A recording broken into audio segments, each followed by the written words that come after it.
क्या आज्ञा है, क्या दक्षिणा में दूं? बोले दक्षिणा हम ब्राह्मणों को यही चाहिए कि सिंहासन के ऊपर सीताराम विराजमान है। रावण उनकी पूंछ में आग लगाता है, वो उनकी इसकी मूंछ में आग लगाते हैं। उस मंजूषा को सीता ने एक ही हाथ से खोल दिया, जिससे पिनाक को आज तक कोई ना उठा पाया।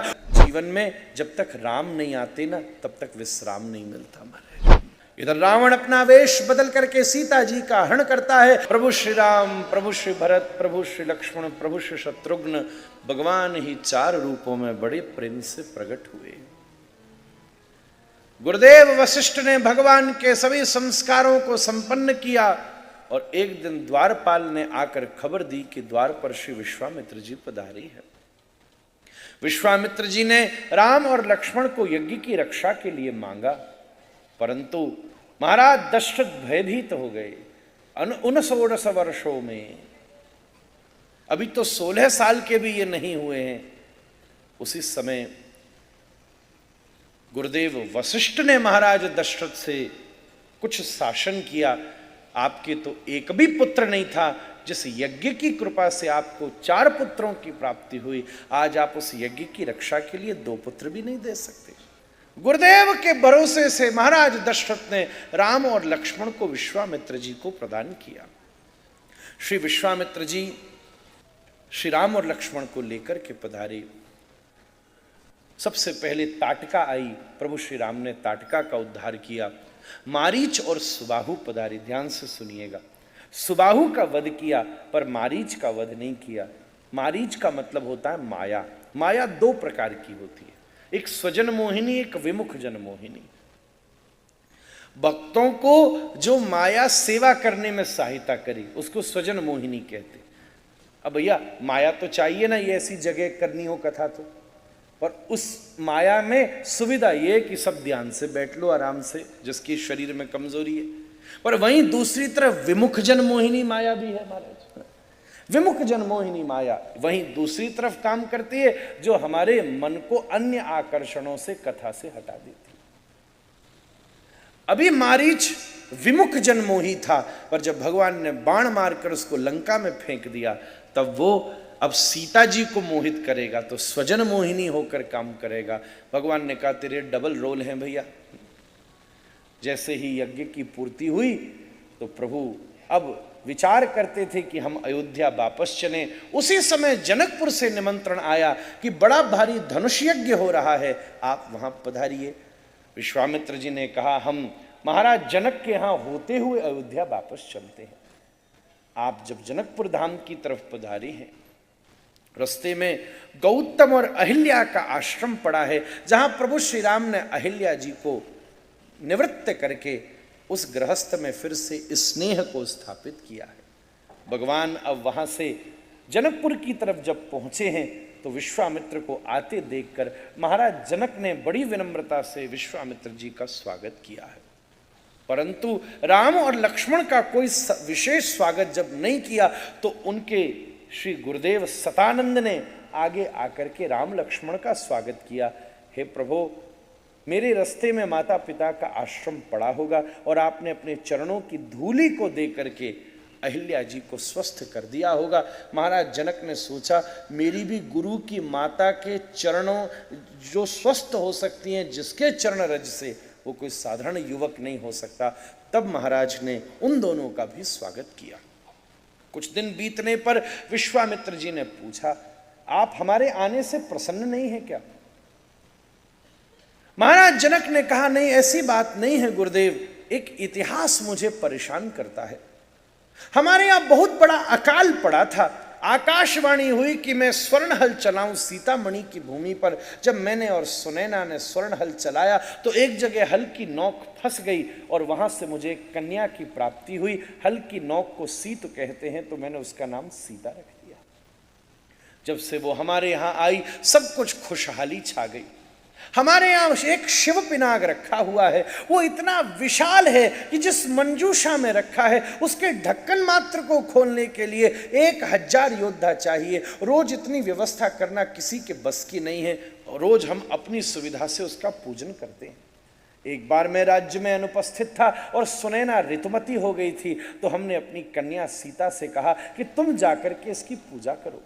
अपनी सहेली और राजगुरु को लेकर के सीता जी जब वहां पहुंची और उन्होंने देखा कि बहुत दिन पुराने फूल और चावल अभी भी पड़े हुए हैं, तो इस तिरस्कृत पूजा विधि को देखकर उनका हृदय पीड़ित हो गया और उन्होंने आज्ञा दी कि तुरंत षोडशोपचार विधि पूजन की तैयारी की जाए। जिस मंजूषा के ढक्कन को खोलने के लिए 1000 योद्धा चाहिए, उस मंजूषा को सीता ने एक ही हाथ से खोल दिया। जिस शिव पिनाक को आज तक कोई ना उठा पाया, उसको एक ही हाथ से उठा करके वहां मार्जन करके पुनस्थापन करके पूजन कर दिया। जब सब ने ये देखा तो मूर्छित होकर गिर पड़े।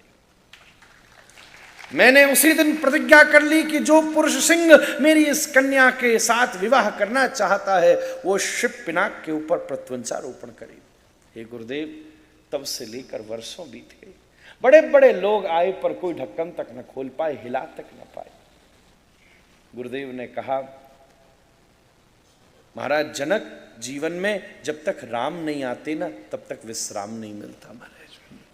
अब राम आ गए हैं, अब कोई चिंता न करो, दिखाओ ना राम को भी धनुष एक बार।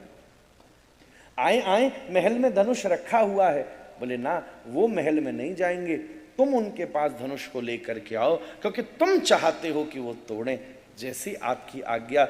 गुरु आज्ञा के बाद क्या विचार करना, तुरंत 10,000 योद्धाओं की व्यवस्था की गई।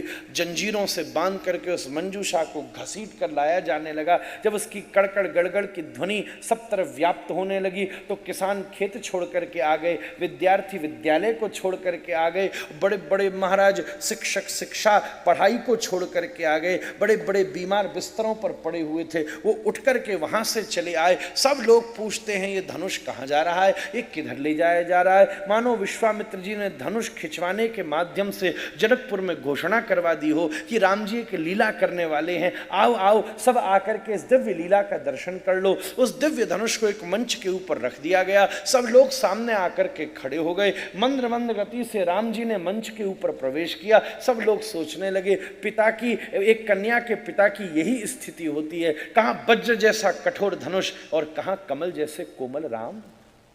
कई लोग तो वापस लौटने लग गए, पर जैसे कोई मदश्रुत गजेंद्र जिसके गंड को विदरण करके मद की धारा चुचा रही हो, अगर वो झूमता जाता है तो किसी गन्ने के खेत से किसी गन्ने को उखाड़ लेता है, उसी प्रकार अपनी हस्तिपुंडित भुजाओं के द्वारा श्री राघवेंद्र सरकार ने सामने पड़े हुए धनुष को उठा लिया। उसकी एक नोक को धरती के ऊपर रखा और दूसरे ही नोक को दबा करके प्रत्यंचा को चढ़ाने का प्रयास किया, पर सीता जी के मिलन के उत्साह में प्रेशर कंट्रोल में ही नहीं रहा कि इतनी जोर से दबाव लगा कि कटाक की ध्वनि करके धनुष टूट करके राम जी के चरणों में गिर पड़ा।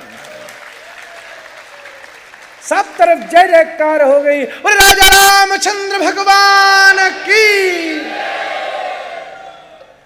सीता जी सुंदर माला को लेकर के सामने आकर के खड़ी हुई, राम जी तने हुए खड़े हो गए। किसी ने कह दिया बाबा के साथ आया है, लोक रीति नहीं जानता, पहले दिन झुक गया तो जिंदगी भर झुका ही रहेगा। सीता जी माला लेकर खड़ी हैं।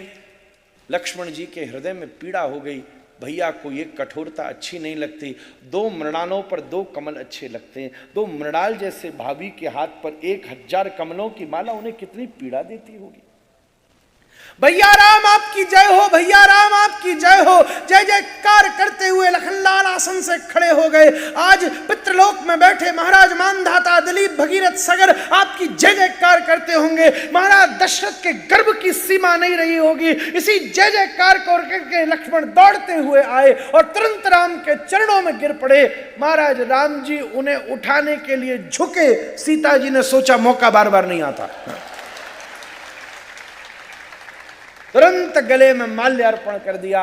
सब जय जयकार कर बैठे, बोलिए सियावर रामचंद्र भगवान की। तुरंत बारात को खबर भेजी गई, महाराज दशरथ बारात लेकर के पधारे हैं। चारों भैयाओं का चारों बहनों से विवाह हुआ है। लौटते समय परशुराम जी को भी तृप्त किया है। आप वन में से जब महाराज राज्य में पहुंचे हैं, कुछ ही दिनों के बाद युवराज पद की तैयारियां शुरू की गई हैं, पर जैसे ही मंथरा ने घोषणा सुनी है तो कैकेयी जी की बुद्धि को भ्रष्ट किया है और कैकेयी जी ने महाराज दशरथ के पास जाकर वरदान मांग लिए हैं। सबसे पहला वरदान कि भरत को राज्य गद्दी प्राप्त हो और 14 वर्ष के लिए राम को वनवास मिले। जब ये सूचना कौशल्या मैया को मिली तो कौशल्या ने कहा राम अकेले नहीं जाएंगे, सीता भी साथ में जाएंगी। जब सुमित्रा अम्मा को मिली तो बोले लक्ष्मण भी साथ में जाएंगे। तीनों लोगों महाराज से आज्ञा लेने आए तो कहा सुमंत तुम्हें रथ में लेकर के जाएंगे। सारे के सारे अयोध्यावासी राम जी के साथ में चल दिए। एक तट पर जाकर के सब सोए, राम उठे, सीता उठी, लक्ष्मण उठी और सुमंत उठे। ये सभी लोग उन्हें छोड़ करके चल दिए। तुरंत जाकर के निषाद राज गुह के यहां विश्राम किया। वहां से सुमंत को वापस लौटा दिया और सुंदर केवट की व्यवस्था की गई। गंगा को पार करके आप मंगलमय भाव से भारद्वाज जी के आश्रम में पधारे और वहां से चित्रकूट का मार्ग पूछते हुए महर्षि वाल्मीकि से भेंट करते हुए मंगलमय भाव से राघवेंद्र सरकार चित्रकूट की धरती पर विराजमान हो गए।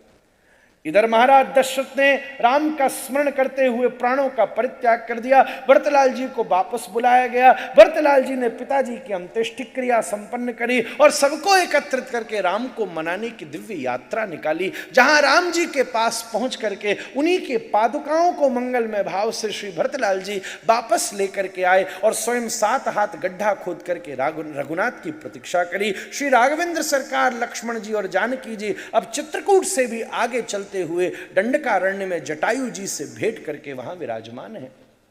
सुपर्णखा आकर के राम जी के स्वरूप पर मुग्ध होती हैं, पर लक्ष्मण जी उनके नाक कान काट करके उसे भगा देते हैं। रावण को उकसाती है। मारीच स्वर्णमृग बनकर के आता है। राम जी उसके पीछे जाते हैं, आवाज देते हैं तो लक्ष्मण भी जाते हैं। इधर रावण अपना वेश बदल करके सीता जी का हरण करता है। रास्ते में आभूषणों को लुटाती हुई सीता जी को अशोक वाटिका में विराजमान कर देता है। श्री राम जी लौटते हैं। जटायु जी वीर गति को प्राप्त हैं। उनकी अंत्येष्टि क्रिया को संपन्न करके आगे चलते हैं। पंपा सरोवर पर जाकर शबरी जी से मंगलमय भेंट करते हैं। आपकी हनुमान जी से भेंट होती है। सुग्रीव से मित्रता होती है। बाली का उद्धार होता है। 4 महीने वर्षा की प्रतीक्षा होती है। सीता जी की खोज प्रारंभ होती है। हनुमान जी को अंगूठी दी जाती है। समुद्र तट पर संपाति मार्गदर्शन करते हैं। श्री जामवंत जी हनुमान जी के बल का बोध कराते हैं। श्री हनुमान जी भोदराकार रूप धारण करके छलांग लगाते हैं। श्री हनुमान जी महाराज की। रास्ता में मैनाक के ऊपर हाथ धर के उसको तृप्त करते हैं। लंकनी और सुरसा और सिंहिका के ऊपर कृपा करके लंकनी का उद्धार करके लंका में प्रवेश करते हैं। मंद्र मंद्र गति से सब जगह सीता जी की खोज होती है। तब अशोक वाटिका में प्रवेश करते हैं। वहां बड़ी सुंदर मई भाव से अंगूठी को देकर चूड़ामणि को लेते हैं। भीषण अशोक वाटिका को उजाड़ते हैं। मेघनाथ के पाश में स्वसंकल्प से आबद्ध होकर लंका के रावण के सामने प्रस्तुत होते हैं। रावण उनकी पूंछ में आग लगाता है, वो उनकी इसकी मूंछ में आग लगाते हैं। महाराज पूरी लंका को दहन करके श्री हनुमान जी महाराज अग्नि को बुझाकर वापस लौटकर राम जी को मार्ग बताते हैं। श्री रघुपुंगव समुद्र तट पर आते हैं। विभीषण शरणागत होते हैं। समुद्र को मनाया जाता है, नहीं मानता। जब धनुष उठाया जाता है तो शरणागत हो जाता है। नलनीलपुर का निर्माण शुरू करते हैं। सुंदर हनुमान जी राम नाम लिखा करके पुल का निर्माण शुरू कराते हैं। महाराज अंगद को भेजा गया, रावण नहीं माना। भीषण युद्ध शुरू हो गया।